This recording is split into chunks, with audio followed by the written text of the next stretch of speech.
नमस्कार साथियों, मैं कपिल आर्य आपका स्वागत करता हूं हमारे चैनल टारगेट वर्दी में।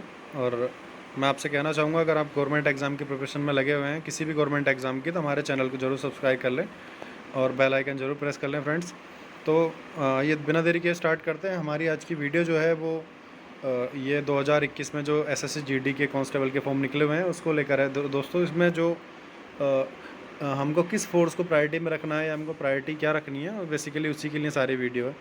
तो अभी जो बच्चे फॉर्म भरने वाले हैं या जिनको कन्फ्यूज़न है कि हमको क्या किस फ़ोर्स को प्रायोरिटी में रखना है, तो आपको कुछ बच्चों को पता होगा कि हाँ, सीआईएसएफ को प्रायोरिटी में रखते हैं, लेकिन बाकी को प्रायोरिटी में किसको प्रायोरिटी में रखना है, जिससे आपकी आने वाली जो जॉब मिलेगी आपको, वो आपको थोड़ी कंफर्टेबल हो और आप अच्छे से उस जॉब को कर पाएँ। तो उसके लिए जो है हमारी ये वीडियो है, इसमें हम बताएँगे दोस्तों कि किस फ़ोर्स के क्या कार्य होते हैं और वो कहाँ पर तैनाती होती है उनकी। आइए बिना देरी के स्टार्ट करते हैं।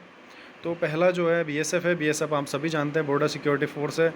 और बॉर्डर सिक्योरिटी फोर्स इसको बीएसएफ बोलते हैं। इसके बारे में थोड़ा जानते हैं। दोस्तों, भारत का एक प्रमुख अर्धसैनिक बल है एवं विश्व का सबसे बड़ा सीमा रक्षक बल है। यानी विश्व की सबसे बड़ी बॉर्डर सिक्योरिटी फोर्स भारत की है, जिसको हम बीएसएफ कहते हैं।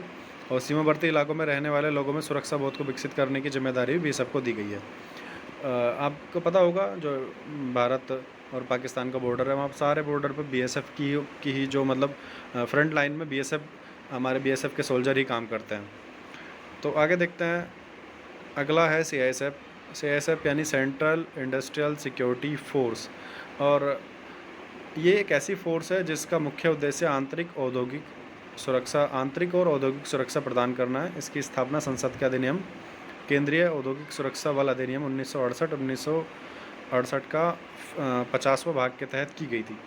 तो दोस्तों, ये एक मतलब सबसे सेफ़ जॉब मानी जाती है। सीएपीएफ यानी से जो हम एसएससी जीडी की बात कर रहे हैं, उसमें सबसे सेफ़ जॉब मानी जाती है, क्योंकि ये जो हमारे सोल्जर होते हैं, सीआईएसएफ वाले, इनका कार्य होता है कि जो भी हमारे मेट्रो सिटी हैं, जैसे उनके जो मेट्रो स्टेशन हैं, जो भी हिस्टोरिकल पैलेसेस हैं या प्लेसेस हैं, तो उनकी सुरक्षा की जिम्मेदारी इनको दी जाती है। तो इसके लिए आपको कहीं ज़्यादा मतलब कोई रिस्की जॉब नहीं होती है। आप आराम से एक मेट्रो सिटी में रहते हैं और वहाँ पर जो भी हमारे मेट्रो स्टेशन है, रेलवे स्टेशन है, या हिस्टोरिकल प्लेसेस हैं, या हमारे संसद भवन है, उनके बाहर इनकी जो है ड्यूटी वहाँ पर इनकी लगाई जाती है। और मैं कहूँगा ये सबसे अच्छी और सेफ़ इसको हम कह सकते हैं, इस पोस्ट को। तो आइए आगे बढ़ते हैं, देखते हैं एसएसबी क्या है, सशस्त्र सीमा बल। ये दोस्तों इनके लोगो हैं। लोगो भी आप थोड़ा माइंड में रखेंगे और देखेंगे इनका जो लोगों के साथ साथ इनका जो ये सेवा, सुरक्षा, बंधुत्व, ये इनका नारा दिया गया है, हम इसको भी ध्यान में रखेंगे। ये कभी कभी पूछ लिया जाता है। तो एसएसबी यानी सशस्त्र सीमा बल भारत का एक अर्धसैनिक बल है, जिस पर 1751 किलोमीटर लंबी भारत नेपाल सीमा की सुरक्षा की जिम्मेदारी है। इस सीमा से हथियार, गोला बारूद की तस्करी, देश विरोधी तत्वों की अवैध रूप से भारत में आवाजाही का खतरा रहता है। तो दोस्तों, इससे भी मैं थोड़ा कहूँगा कि इतनी डेंजरस जॉब नहीं है जैसे कि बीएसएफ है। बीएसएफ में बस बिल्कुल फ्रंट पर रहते हैं, और आप देखते हो भारत पाकिस्तान में कितने लड़ाई झगड़े आजकल चलते रहते हैं। तो एसएसबी में जो सारी इस फोर्स है, ये सारी की सारी भारत और नेपाल सीमा पर है। तो आपको पता है, नेपाल के साथ हमारे संबंध इतने ख़राब नहीं है, वहाँ आए दिन कोई लड़ाई झगड़े नहीं होते। लेकिन हाँ, ये जो हमारे सिपाही होते हैं, सोल्जर होते हैं, तो ये उस सीमा पर ये सारी चीज़ें देखते हैं कि कोई अवैध तस्करी तो नहीं हो, क्योंकि नेपाल से भारत के लिए बहुत ज़्यादा अवैध तस्करी होती है। और आपको पता ही होगा कि नेपाल का चाइना से कनेक्शन है, तो चाइना नेपाल के थ्रू जो है भारत में कुछ ना कुछ जो गलत तरीके से आवाजाही या अवैध रूप से एंट्री कराने के फ्रैक में रहता है, जिसको रोकने की सारी जिम्मेदारी सशस्त्र सीमा बल यानी एसएसबी की होती है। आइए आगे देखते हैं। तो ये हमारा है आईटीबीपी।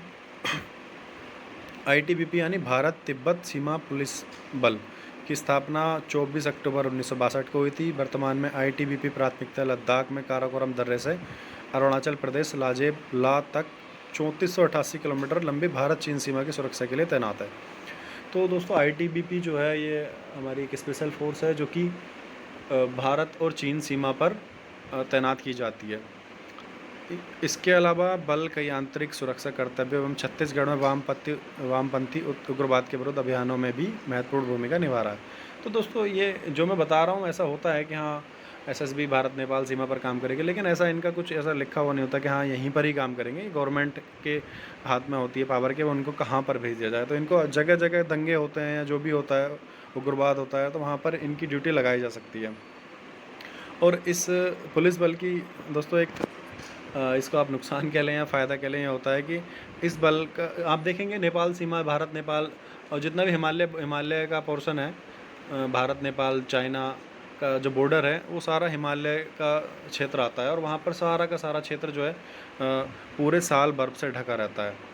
तो बल की अधिकांश सीमा चौकी, यानी इसकी ज़्यादातर जो चौकी हैं, जो इसकी पोस्ट हैं, वो 9000 फीट से 18800 फीट तक की ऊंचाइयों पर स्थित है, जहां तापमान 0 से 45 सेल्सियस डिग्री नीचे चला जाता है। यानी कि बहुत ठंड पड़ती है। आप देखते भी होंगे कि हमारे जवान जो है ये पहाड़ों पर एक्सरसाइज करते हैं या गणतंत्र दिवस मनाते हैं, स्वतंत्रता दिवस मनाते हैं, तो आप फ़ोटो देखते होंगे, वो पूरे साल वहाँ पर बर्फ़ जमी रहती है और वहाँ पर वो बेचारे ड्यूटी करते हैं और अपना कर्तव्य निभाते हैं।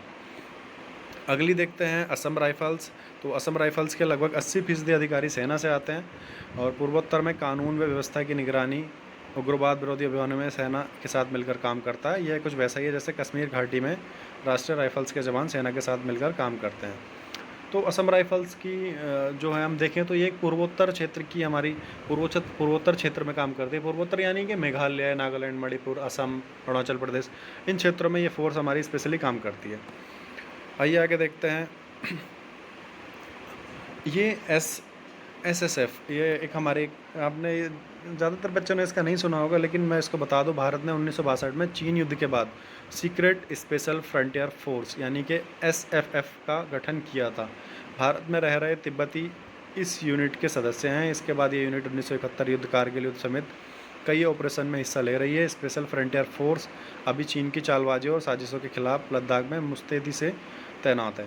तो इसका स्पेशली गठन इसलिए किया गया था कि जो भारत को जो चीन से खतरा है, तो उसके पूर्वानुमान के हिसाब से इनकी ये तैयारी करके रखते हैं कि क्या चीन का अगला मूवमेंट होने वाला है, युद्ध क्या हो सकता है या नहीं हो सकता है, तो उन सब चीज़ों पर।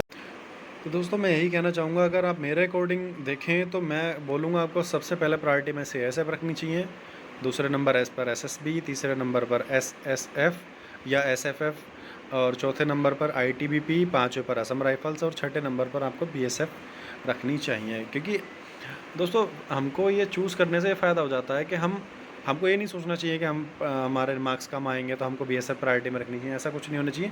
अगर आपके मार्क्स ज़्यादा आते हैं, अच्छे मार्क्स आते हैं, तो आपको सीआईएसएफ जो आप प्रायोरिटी में रखोगे वो आपको सबसे पहले दिया जाएगा। सपोज दैट आपने बीएसएफ को प्रायोरिटी में रख दिया और आपके अगर 100 में से 90 मार्क्स भी आ गए, तो आपको बीएसएफ ही दी जाएगी सबसे पहले, आपको सीआईएसएफ नहीं दी जाएगी। इसलिए प्रायोरिटी सही चुनना भी बहुत इम्पोर्टेंट होता है फॉर्म भरते समय। तो फ्रेंड्स आज की वीडियो में इतना ही, और वीडियो कैसी लगी आपको बताइए, कमेंट करिए, लाइक शेयर करना ना भूलें और चैनल के साथ बने रहिए। आगे हम इस एग्ज़ाम से रिलेटेड काफ़ी सारी इंपॉर्टेंट चीज़ें और एग्ज़ाम की तैयारी भी कराएंगे। तो आज की वीडियो में फ्रेंड्स इतना ही। Thank you very much.